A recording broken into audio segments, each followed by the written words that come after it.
राधे कृष्ण दोस्तों, आज की कहानी का नाम है जीवन की सीख। यह कहानी दो बोलने वाले घड़ों की है जो एक किसान को अपने खेत में पड़े मिलते हैं, जिससे वह उन्हें अपने घर ले आता है और उनमें अपने पीने के पानी को सींच कर लाता। वह रोज सुबह जल्दी उठकर दूर झरनों से साफ पानी लेने जाता था। दोनों घड़ों को वह एक डंडे में बांधकर अपने कंधे के दोनों ओर से लटका लेता था। उनमें से एक घड़ा कहीं से फूटा हुआ था और जो दूसरा घड़ा वह एकदम ठीक था, जिस कारण से किसान के घर पहुंचने तक टूटे हुए घड़े का पानी आधा हो जाता। और जो घड़ा सही था उसे इस बात का घमंड था, पूरा का पूरा पानी घर पहुंच जाता था और उसके अंदर कोई कमी नहीं थी। वहीं दूसरी ओर जो फूटा हुआ घड़ा था वह बहुत ही उदास हो जाता, यह सोचकर कि वह रोज आधा पानी ही घर पहुंचा पाता है और किसान की सारी मेहनत बर्बाद हो जाती है। फूटा हुआ घड़ा इस चिंता में रहने लगता है। रोज वह सोचने लगता है कि किसान को उसकी वजह से ज्यादा मेहनत करनी पड़ती है। एक दिन उसने किसान से कह ही दिया कि मैं अपने पर शर्मिंदा हूँ, आपसे क्षमा मांगना चाहता हूँ। किसान बोला, आखिर तुम किस बात से शर्मिंदा हो?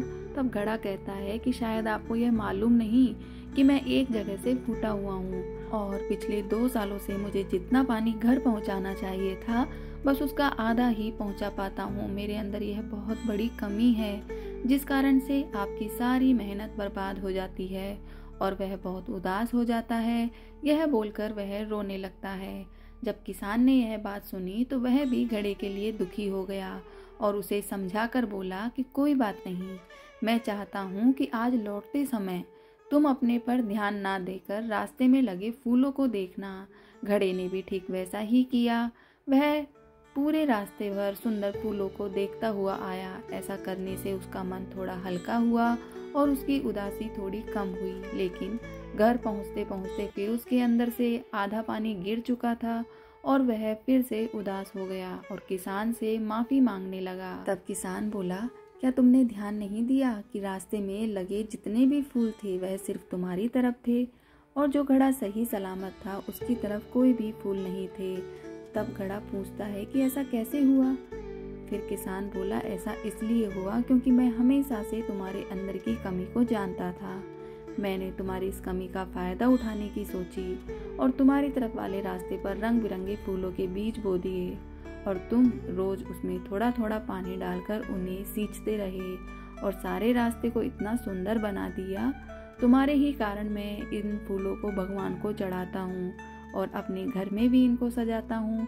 अब तुम ही सोचो, अगर तुम्हारे एक तरफ में छेद नहीं होता तब क्या हम यह सब कुछ कर सकते थे?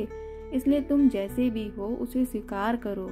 यह सुनकर घड़ा बहुत खुश हो जाता है और अपनी कमी को कमी ना समझकर अपनी ताकत मान लेता है, क्योंकि उसकी वजह से मिट्टी का रास्ता फूलों में परिवर्तित हो गया।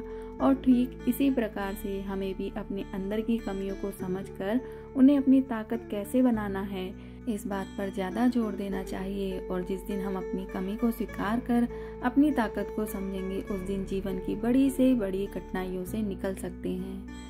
जय श्री राधे कृष्ण दोस्तों, आपको यह कहानी कैसी लगी कमेंट में ज़रूर बताएं। मिलते हैं दूसरी कहानी में।